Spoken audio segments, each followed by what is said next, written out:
आज की हमारी ये जो पुनर्जन्म की सच्ची कहानी है, ये कहानी भारत के पड़ोसी देश श्रीलंका से है। इस कहानी को एलेंड्यूर हैरल्सन ने अपनी किताब आई सैलाइट एंड केम हियर में प्रकाशित किया था। जेम्स मेटलॉक इस किताब के सहलेखक थे। ये कहानी स्टोरीज हाउस प्रोडक्शन की एक डॉक्यूमेंट्री का हिस्सा भी बनी थी। इस डॉक्यूमेंट्री का नाम था past lives stories of reincarnation. इस डॉक्यूमेंट्री को बनाने वाले इंसान का नाम डॉक्टर इयान स्टीवेंसन था और डॉक्टर इयान स्टीवेंसन पुनर्जन्म मामलों के विश्वविख्यात शोधकर्ता थे। इस डॉक्यूमेंट्री के माध्यम से इस कहानी को दुनिया भर में दिखाया गया था। नमस्कार, मेरा नाम है समित चौधरी और स्वागत है आपका आपके अपने चैनल द सीक्रेट फाइल्स के इस एपिसोड में। आज की हमारी कहानी है तिलुक्षी निसांका के पुनर्जन्म की कहानी। कहानी शुरू होती है सन 1984 में। श्रीलंका के गम्पाहा जिले में व्यांगोड़ा नाम का एक कस्बा पड़ता है। इस कस्बे में एक पति पत्नी रहा करते थे। पति का नाम था श्रीवर्धना निसांका और पत्नी का नाम था कसूरियार्ची निसांका। इनके घर में एक बेटी का जन्म होता है। नाम रखा जाता है तिलुक्षी निसांका। तिलुक्षी इन दोनों की पहली संतान थी। तिलुक्षी धीरे धीरे बड़ी होने लगी। तिलुक्षी वाकई में एक प्यारी लड़की थी। जब तिलुक्षी लगभग 1 साल की हो गई तो इसने थोड़ा बहुत बोलना शुरू कर दिया। अब तिलुक्षी के माता पिता की अपनी बेटी के मुंह से अम्मे और अन्ने यानी कि अम्मा अप्पा सुनने की बड़ी हसरत थी, लेकिन तिलुक्षी इनको हमेशा अय्या और नाना यानी कि चाचा चाची ही कहा करती। अब इसमें अजीब बात यह थी कि तिलुक्षी को किसी ने अय्या नाना कहना सिखाया नहीं था, फिर भी वो इन दोनों को अय्या नाना कहने लगी थी, जबकि इसे अम्मे अन्ने कहना सिखाया जा रहा था। फिर भी वो इन दोनों को अम्मे अन्ने नहीं कहती थी। फिर धीरे धीरे तिलुक्षी ने अपने पिछले जन्म के बारे में बातें करना शुरू कर दिया। हालांकि तिलुक्षी अभी 2 साल से भी कम उम्र की थी, इस वजह से वो समझ नहीं पाती थी कि उसका दूसरा जन्म हो चुका है। वो अभी भी अपने आप को पिछले जन्म वाली लड़की ही समझती थी। तिलुक्षी इनको बताने लगी कि इसके माता पिता यानी कि इसके पिछले जन्म के माता पिता दम्बूला में पेरावट्टे नाम की एक जगह पर रहते हैं। दम्बूला यहाँ से लगभग 80 मील की दूरी पर था। तो तिलुक्षी के माता पिता को हैरानी हुई कि एक इतनी छोटी लड़की आखिर दम्बूला के बारे में कैसे जानती है। खैर, श्रीवर्धना और कसूरियार्ची के कस्बे के पास में एक मंदिर था। एक दिन जब ये दोनों लोग तिलुक्षी को इस मंदिर में लेकर गए तो तिलुक्षी इनको बताने लगी कि इसके घर के पास में यानी कि इसके पिछले जन्म के घर के पास में भी एक मंदिर था। वो मंदिर बहुत ही बड़ा था और एक विशालकाय चट्टान को काटकर बनाया गया था। उसे दम्बूला मंदिर के नाम से जाना जाता है। मंदिर तक जाने के लिए चट्टान को काटकर सीढ़ियां बनाई गई थीं। बारिश ज्यादा होने की वजह से इन सीढ़ियों पर फिसलन रहती थी और तिलुक्षी एक बार इन सीढ़ियों से फिसलकर गिर पड़ी थी। सीढ़ियों के पास में एक पानी पीने की टंकी बनी हुई थी जिसमें से लोग पानी पीते थे। तिलुक्षी ने विस्तार से इस मंदिर के बारे में बताया। जिस मंदिर के बारे में तिलुक्षी बता रही थी, असल में वो एक प्राचीन और बहुत ही मशहूर मंदिर था। श्रीवर्धना और कसूरियार्ची भी एक बार तिलुक्षी के पैदा होने से कुछ साल पहले उस मंदिर में दर्शन करने के लिए गए थे। इस वजह से श्रीवर्धना और कसूरियार्ची समझ गए कि तिलुक्षी उस मंदिर का जो वर्णन कर रही है वो पूरी तरह से सच है। रात को खाना खाने के बाद जब तिलुक्षी अपनी माँ के साथ सोने के लिए जाती तो उनसे कहानियां सुनाने को कहती, लेकिन कसूरियार्ची को कहानियां नहीं आती थी। तो तिलुक्षी उनको बताने लगती कि उसकी माँ यानी कि उसकी पिछले जन्म की माँ को बहुत सारी कहानियां आती थीं और वो हर रात को सोने से पहले इसे कहानियां सुनाया करती थीं। तिलुक्षी बताती कि वहां पर बिस्तर के ऊपर मच्छरदानी लगी होती थी, लेकिन यहाँ पर कोई भी मच्छरदानी नहीं है। तिलुक्षी हमेशा कहा करती कि चाची यानी कि कसूरियार्ची उसका ठीक तरह से ख्याल नहीं रखती हैं और वो उसे एक माँ की तरह से प्यार नहीं करती हैं। उसकी माँ यानी कि उसकी पिछले जन्म की माँ उसे बहुत ज्यादा प्यार करती थी और बहुत ही अच्छे तरीके से उसका ख्याल रखती थी। अब कसूरियार्ची पहली बार माँ बनी थी और इन्हें बच्चों का पालन करने का अनुभव नहीं था। वो खुद भी स्वीकार करती थीं कि कई बार प्रयास करने के बावजूद उनसे गलतियां हो जाती थीं। वो दिलुक्षी के लिए एक अच्छी माँ बनना तो चाहती थीं, लेकिन उनको समझ में नहीं आता था कि अच्छी माँ कैसे बना जाए। दिलुक्षी के द्वारा बार बार अपनी पिछले जन्म की माँ से अपनी तुलना किए जाने पर और खुद को चाची कहे जाने पर उनको काफी ज्यादा दुख होता और कई बार वो रोने लगती। दिलुक्षी के पिता श्रीवर्धना को भी दिलुक्षी की इन सब बातों से काफी ज्यादा दुख पहुंच रहा था। इन दोनों को वाकई में दिलुक्षी से काफी ज्यादा प्यार था। ये दोनों पहली बार माता पिता बने थे और इनकी बेटी ने जब थोड़ा बड़ी होकर बोलना शुरू किया तो वो इन्हें अपना माँ बाप ही नहीं मानती थी। जब दिलुक्षी लगातार अपने पिछले जन्म के बारे में बातें करती रही तो एक बार श्रीवर्धना ने दिलुक्षी की पिटाई करके इसको डराने का भी प्रयास किया ताकि ये इन बातों को करना बंद कर दे। लेकिन फिर भी दिलुक्षी ने अपने पिछले जन्म के बारे में बातें करना बंद नहीं किया। इन दोनों ने तमाम तरह से दिलुक्षी को समझाने का भी प्रयास किया कि वो तुम्हारा पिछला घर था और अब भगवान ने तुमको हमारे घर पर हमारे साथ रहने के लिए भेज दिया है। लेकिन समझाने का भी दिलुक्षी के ऊपर कोई विशेष असर नहीं होता। दिलुक्षी के लिए ये घर न तो उसका अपना घर था और न ही ये दोनों उसके माँ बाप थे। दिलुक्षी अपने आप को इस परिवार का हिस्सा ही नहीं मानती थी, वो अपने आप को इस परिवार से बाहर समझती थी। दिलुक्षी इस बात को भी नहीं समझ पाती थी कि वो अपने घर से यहाँ पर कैसे आ गई। उसे याद था कि वहां पर पेरावट्टे में उसकी आंखें बंद हुई और जब उसने अपनी आंखों को दोबारा खोला तो उसने अपने आप को यहाँ पर इन लोगों के बीच में पाया। दिलुक्षी जल्द से जल्द अपने घर और अपने असली माँ बाप के पास वापस लौट जाना चाहती थी। दिलुक्षी अपने परिवार के पास वापस लौटने के लिए काफी ज्यादा बेचैन और परेशान थी। इसकी भावनाएं वाकई में गहरी थीं और उनमें कोई भी बनावटीपना नहीं था। तो धीरे धीरे दिलुक्षी के माता पिता को समझ में आ गया कि दिलुक्षी की इन भावनाओं के ऊपर समझाने या फिर दबाव डालने का कोई मतलब निकलने वाला नहीं है। एक दिन दिलुक्षी ने कहा कि अगर तुम दोनों मुझे मेरे घर लेकर नहीं जाओगे तो किसी दिन मैं खुद ही अपने घर चली जाऊंगी। इस बात को सुनकर दिलुक्षी के माता पिता काफी ज्यादा डर गए। इन्होंने सोचा कि कहीं सच में ही ना ये किसी दिन अपने घर के लिए निकल पड़े। इन्हीं सब तमाम वजहों से दिलुक्षी के माता पिता ने विचार किया कि उनके पास सबसे अच्छा विकल्प यही है कि दिलुक्षी के पिछले जन्म के माता पिता को खोजा जाए और उनसे इसकी मुलाकात करवा दी जाए, तब फिर शायद ये ठीक से रहने लगे। तो श्रीवर्धना और कसूरियार्ची ने अपने सुनील नाम के एक रिश्तेदार से दिलुक्षी के पिछले जन्म के माता पिता को खोजने में मदद करने के लिए कहा। सुनील ने सुमंगला नाम के एक बौद्ध भिक्षु से संपर्क किया। सुमंगला एक पुरातत्ववेत्ता था और तंबूला मंदिर का मठाधीश था। सुमंगला ने सुनील से दिलुक्षी के पिछले जन्म की बातों को लिखकर भेजने के लिए कहा। तो सुनील निशांका परिवार के घर पर आया और इसने दिलुक्षी की बताई हुई बातों को नोट कर लिया। दिलुक्षी को अपने पिछले जन्म के माँ बाप का नाम तो याद नहीं था, लेकिन इसने बताया कि इसके माँ बाप तंबूला में पेरावट्टे नाम की एक जगह पर रहते हैं। घर के पास में एक रास्ता था और इस रास्ते से सिगिरिया को जाने वाली बस गुजरती थी। इसके घर पर 2 कुत्ते पाले हुए थे। इसके पिता एक पत्थर के कारखाने के मालिक थे और ये कारखाना तोड़मवट्टे नाम की एक जगह पर मौजूद था। इसके पिता के पास एक वैन थी और दिलुक्षी उस वैन से छुट्टियों में घूमने जाया करती थी। ये स्कूल जाती थी और स्कूल में इसके दोस्त भी थे। ये 5वीं कक्षा में पढ़ाई कर रही थी। इसकी माँ हाउस कोट पहनती थी और उस हाउस कोट में सुंदर बटन लगे होते थे।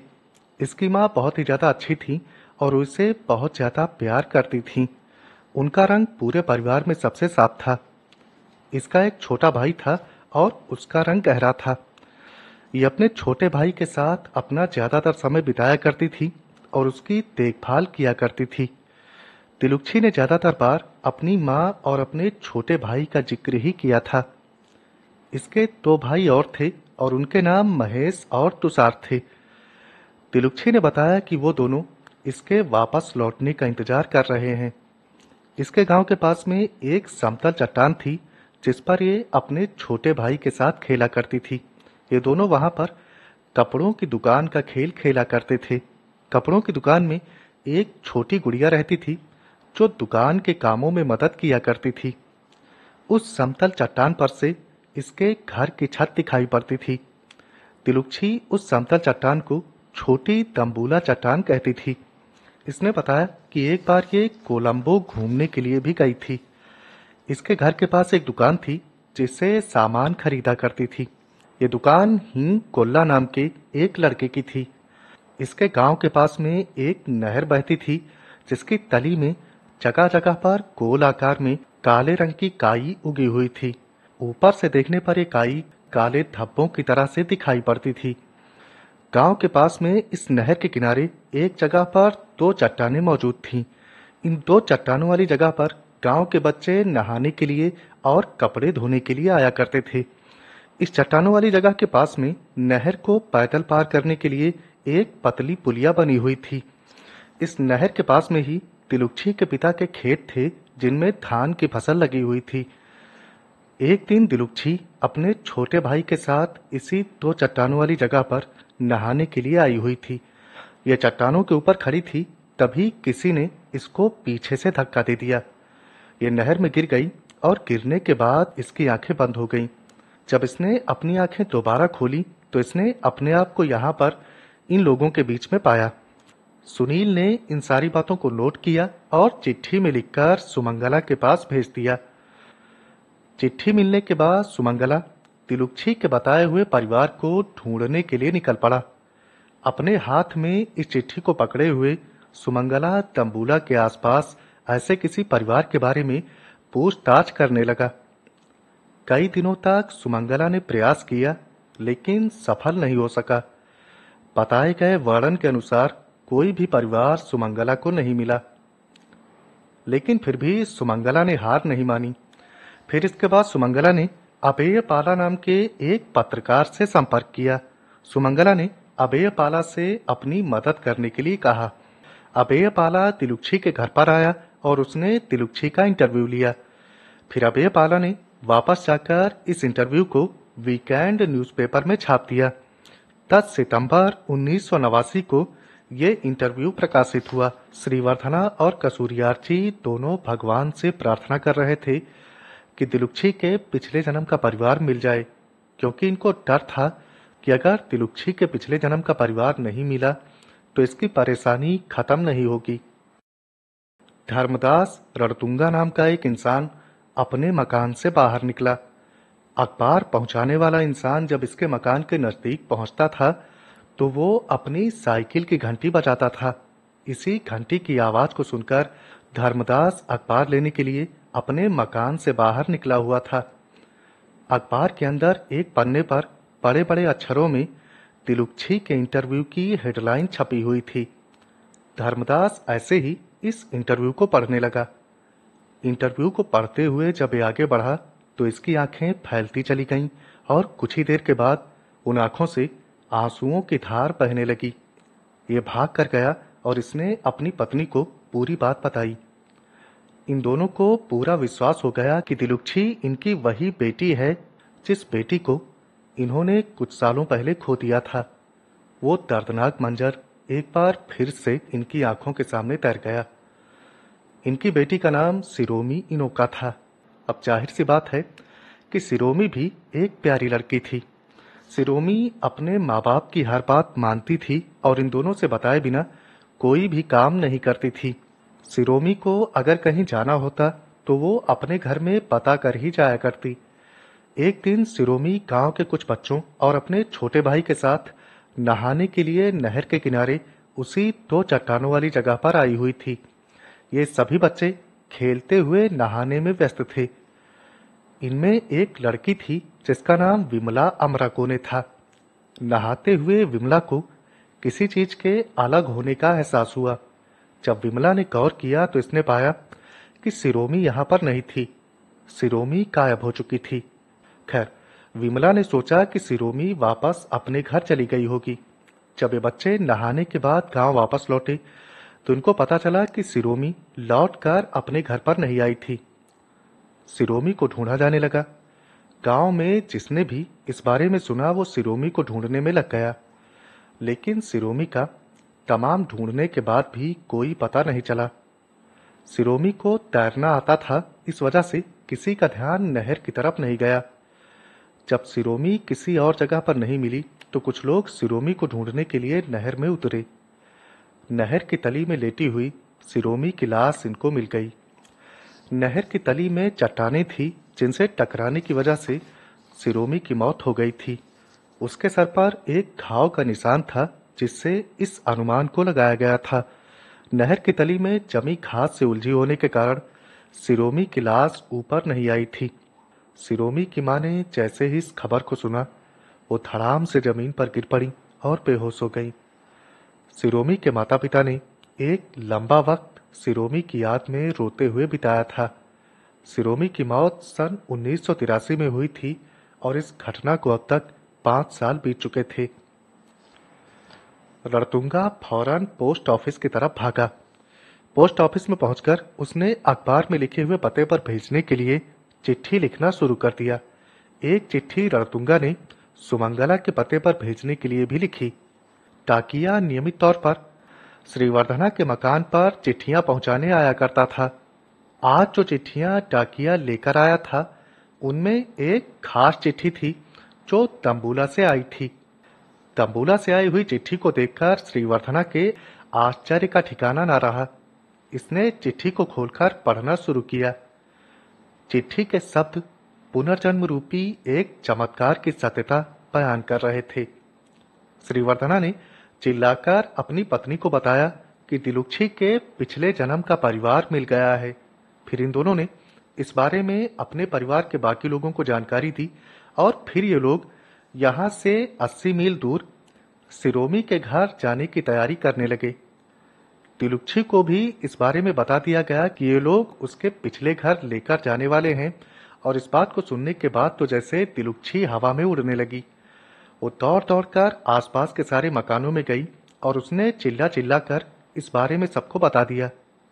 जब आसपास के लोगों को पता चला कि दिलुक्षी के पिछले परिवार से चिट्ठी आई है और ये लोग दिलुक्षी को वहां पर लेकर जाने वाले हैं, तो कई और लोग भी इनके साथ जाने के लिए तैयार हो गए। इन लोगों की छोटी टोली तंबूला पहुंची और वहां पर अबेयपाला तथा सुमंगला भी इस टोली के साथ में हो लिए। तंबूला से रणतुंगा के मकान की दूरी लगभग 4 मील थी। दिलुक्षी ने तंबूला से लेकर रणतुंगा के मकान तक का पूरा रास्ता सही सही बता दिया। जब ये लोग रणतुंगा के मकान के सामने पहुंचे तो रणतुंगा पति पत्नी दिलुक्षी को देखते ही दौड़ कर आए और उन्होंने दिलुक्षी को उठाकर अपने गले से लगा लिया। उनकी खोई हुई बेटी उनको वापस मिल गई थी। उन दोनों की आंखों से खुशी के आंसू लगातार बह रहे थे। दिलुक्षी ने कहा कि अम्मे अन्ने, आखिरकार मैं अपने घर वापस आ गई। रणतुंगा ने अपने गले में पहना एक धार्मिक लॉकेट निकालकर दिलुक्षी के गले में पहना दिया और कहा कि अब ये लॉकेट तुम्हें कोई नुकसान नहीं होने देगा। ये एक ऐसी घटना थी जिसने यहाँ पर मौजूद हर इंसान की आंखें नम कर दी। कुछ ही देर में गांव के सभी लोग यहाँ पर इकट्ठा हो गए। दिलुक्षी ने अपने स्कूल की स्लेट को पहचाना जिस पर ये लिखा करती थी, अपनी पेंसिलों को पहचाना, अपनी ड्राइंग बुक को पहचाना जिस पर ये ड्राइंग किया करती थी, अपने कपड़ों को पहचाना, उस बोतल को पहचाना जिससे पानी पिया करती थी और अपने धूप के चश्मे को भी पहचाना। सुमंगला ने जब दिलुक्षी के पिछले माता पिता को खोजने का प्रयास किया था और वो सफल नहीं हो पाया था, तो उसके पीछे वजह ये थी कि दिलुक्षी ने जो इन जगहों के नाम बताए थे, असल में वो इन जगहों के असली नाम नहीं थे। दिलुक्षी ने इस गांव का नाम जो पेरावट्टे बताया था, तो इस गांव का नाम पेरावट्टे नहीं था, बल्कि इस गांव का पेरावट्टे नाम दिलुक्षी ने खुद रखा था। पेरावट्टे का अर्थ सिंगली भाषा में होता है अमरूद का बगीचा, और यहाँ पर एक बगीचे की ही तरह अमरूद के तमाम पेड़ लगे हुए थे। गांव को मुख्य सड़क से जोड़ने वाली जो सड़क थी, उस सड़क के दोनों तरफ भी बगीचे की तरह से अमरूद के तमाम पेड़ लगे हुए थे। इसी वजह से सिरोमी ने इस गांव का नाम पेरावट्टे यानी कि अमरूद का बगीचा रखा था, और सिर्फ सिरोमी ही इस नाम का प्रयोग किया करती थी। विमला अमरा को ने सिरोमी के साथ स्कूल में पढ़ती थी और उसके साथ ही स्कूल जाती थी। ये दोनों अमरूद के पेड़ों से अमरूद तोड़ा करते थे। विमला ने बताया कि सिरोमी ने इस जगह का नाम पेरावट्टे रखा हुआ था। तिलुक्षी ने जो अपने पिता के पत्थर के कारखाने का मालिक होने की बात कही थी, तो असल में ये एक टाइल फैक्ट्री थी और इसके पिता इस टाइल फैक्ट्री में चीफ क्लर्क का काम करते थे। तिलुक्षी ने बताया था कि यह फैक्ट्री दोड़मवट्टे नाम की एक जगह पर थी। ये दोड़मवट्टे नाम भी इस जगह का असली नाम नहीं था। दोड़मवट्टे का अर्थ सिंगली भाषा में होता है संतरों का बगीचा, और यहाँ पर बगीचे की तरह ही संतरों के तमाम पेड़ लगे हुए थे। इसीलिए सिरोमी ने इस जगह को अपने हिसाब से दोड़मवट्टे नाम दे दिया था। सिरोमी की मौसी भी यहाँ पर मौजूद थी और उन्होंने बताया कि सिरोमी को इस तरह जगहों तथा लोगों के नाम रखने की आदत थी। उन्होंने बताया कि गांव के पास में जो समतल चट्टान है जहां पर सिरोमी खेला करती थी, उस जगह का नाम भी सिरोमी ने अपनी भाषा में छोटी दम्बूला चट्टान रखा हुआ था। तिलुक्षी ने जो दुकान इनके घर के पास होने की बात कही थी, वो दुकान तो इस समय बंद हो चुकी थी, लेकिन ये दुकान सिरोमी के जिंदा रहने के दौरान खुलती थी। इस दुकान का लाइसेंस 6 नवंबर 1977 को जारी हुआ था। हींग कोल्ला नाम का जो लड़का दुकान को चलाता था, तो ये हींग कोल्ला नाम भी उसका असली नाम नहीं था। हींग कोल्ला का अर्थ सिंघली भाषा में होता है पतला लड़का, और इसका ये नाम भी सिरोमी ने अपने हिसाब से रखा था। हींग कोल्ला भी इस समय यहाँ पर मौजूद था और इस समय ये 27 साल की उम्र का हो चुका था। तिलुक्षी ने जो बताया था कि उसके 2 भाई महेश और तुषार हैं जो उसके वापस लौटने का इंतजार कर रहे हैं, तो असल में ये दोनों सिरोमी के सगे भाई नहीं थे। महेश सिरोमी के पड़ोस में रहने वाला एक लड़का था जिसे सिरोमी मल्ले यानी कि छोटा भाई कहती थी, और तुषार सिरोमी के साथ उसकी कक्षा में पढ़ने वाला एक लड़का था। सिरोमी का एक ही सगा भाई था जिसके बारे में तिलुक्षी ने बताया था कि उसका रंग गहरा था। इसका नाम मंजूश्री था। सिरोमी की मां ने बताया कि सिरोमी अपने छोटे भाई को काफी ज्यादा प्यार करती थी और हमेशा उसकी देखभाल किया करती थी। जब से मंजूश्री पैदा हुआ था, तब से सिरोमी उसकी देखभाल करती हुई आई थी। जो तिलुक्षी ने इनके घर पर 2 कुत्तों के होने की बात कही थी, तो इस समय तो इनके घर पर कोई कुत्ता नहीं था, लेकिन सिरोमी की मां ने बताया कि सिरोमी के जिंदा रहने के दौरान इनके घर पर 2 कुत्ते पाले हुए थे। तिलुक्षी ने अपने पिता के पास जो वैन होने की बात कही थी, तो असल में इसके मौसा के पास वैन थी और इसके मौसा मौसी छुट्टियों में सिरोमी को घुमाने के लिए ले जाया करते थे।